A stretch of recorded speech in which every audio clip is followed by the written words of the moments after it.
हार का मतलब यह नहीं होता है कि हम कमजोर हैं। एक हार का यह मतलब नहीं होता है कि हम नहीं कर सकते हैं। और कई बार तो हम हारते रहते हैं, हमें हार का भी पता नहीं चलता, चलता रहता है जीवन, हम हारते रहते हैं। अचानक से किसी दिन रियलाइज होता है कि अरे यार, मैं तो बहुत हारा हुआ हूं, बहुत गिरा हुआ हूं, मैं तो बहुत कमजोर हूं, शायद मैं कुछ नहीं कर पाऊंगा। लेकिन लगता है कि नहीं, कोशिश करके तो देखते हैं एक बार। मैं ऑनेस्टली अपने बारे में अगर आपको बताऊं तो मेरे 12th में 49% मार्क्स थे। 12th में 49% मार्क्स थे। मैंने ड्रॉप लिया था और मैं पॉलिटेक्निक का पेपर लिखा था जिसमें मैं क्वालिफाई नहीं हो पाया था। मैं AIEEE का पेपर लिखा था, मैं क्वालिफाई नहीं हो पाया था। मैंने IIT JEE का पेपर लिखा था, मैं क्वालिफाई नहीं हो पाया था। मैंने दोबारा पॉलिटेक्निक का पेपर लिखा था, मैं क्वालिफाई नहीं हो पाया था। मैं सच बता रहा हूं। फिर ड्रॉप लेके मैंने 12th का पेपर दिया, JEE का पेपर दिया। फिर JEE में बहुत अच्छे रैंक्स नहीं थे, लेकिन मेरे 12th में मार्क्स थे 82% बिहार बोर्ड से। और फिर मैं फॉर्म भरा। PCM में थोड़े ज्यादा ही थे, 82% एग्रीगेट थे, but physics chemistry math PCM में ज्यादा मार्क्स थे। तो मुझे Hindu college university of Delhi से मौका मिला BSc करने का। मैंने BSc किया, बड़े आराम से BSc किया। BSc के बाद मैंने IIT JAM का पेपर लिखा। गेट का पेपर नहीं, गेट का पेपर बाद में होता है, IIT JAM होता है, उसमें मेरा रैंक था 137, AIR 137।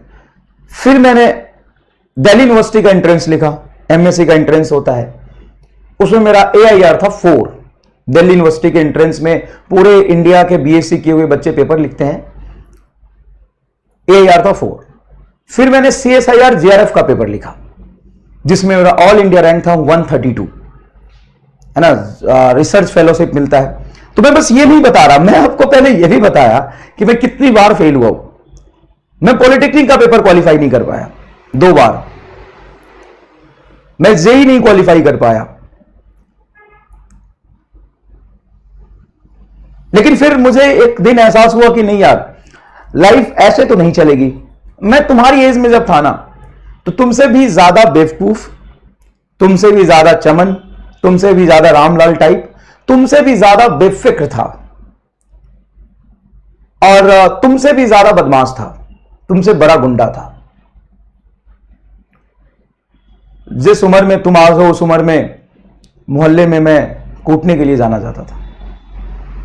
कोई लड़ाई होती थी, शुरुआत कोई भी करता लेकिन खत्म मैं ही करता था। पूरे मुजफ्फरपुर में कभी कोई लड़ाई हो जाए, शुरुआत कोई भी करे लेकिन खत्म मैं करता था उसको। बहुत बेफिक्र इंसान था, बहुत चिल, कोई दिक्कत नहीं लाइफ में, जैसा चल रहा है बढ़िया चल रहा है। ना तो पॉलिटेक्निक क्वालिफाई हुआ, 12th में 49% मार्क्स आए, बहुत सारी चीजें थी।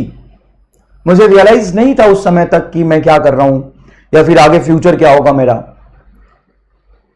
लेकिन एक बार ऐसा समय आया जब मुझे महसूस हुआ कि नहीं यार, पढ़ के देखना चाहिए, पढ़ाई कैसी चीज है, पढ़ना चाहिए एक बार। तो मैंने सोचा चलो पढ़ के देखते हैं।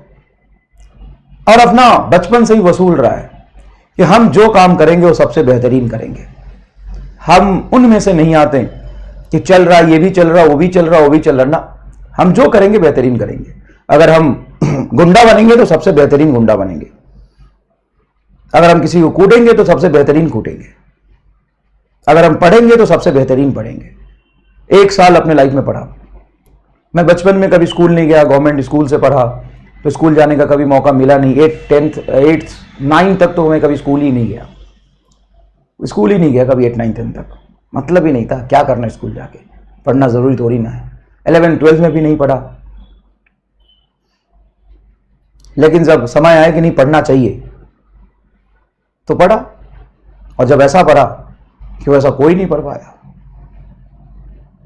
आज भी मेरे दूर के रिलेटिव्स या पास के रिलेटिव्स या फिर नोन जब सुनते हैं मेरे बारे में तो कहते हैं ये तो मेरे घर पे आता था और रेडियो तोड़ के भाग जाता था।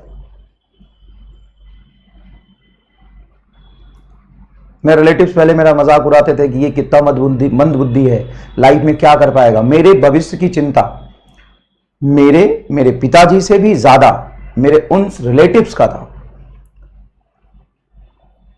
मौसी के लड़के का था, बुआ फूफा जी का था, फूफा जी के बड़े भाई थे। उनको मेरे भविष्य की ज्यादा चिंता थी कि ये क्या करेगा, उनका बेटा आज तक बेरोजगार घूम रहा है। उनको मेरे भविष्य की ज्यादा चिंता थी।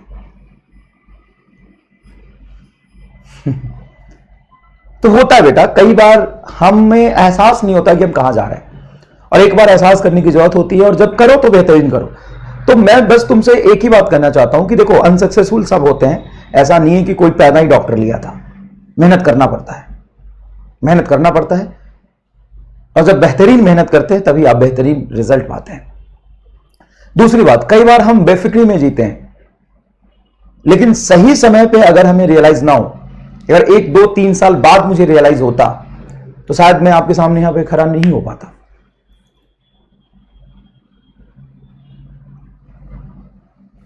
समझ में आएगी नहीं है? तो समय पे रियलाइज करना भी बहुत जरूरी है, और उसके बाद आपको मेहनत करना पड़ेगा।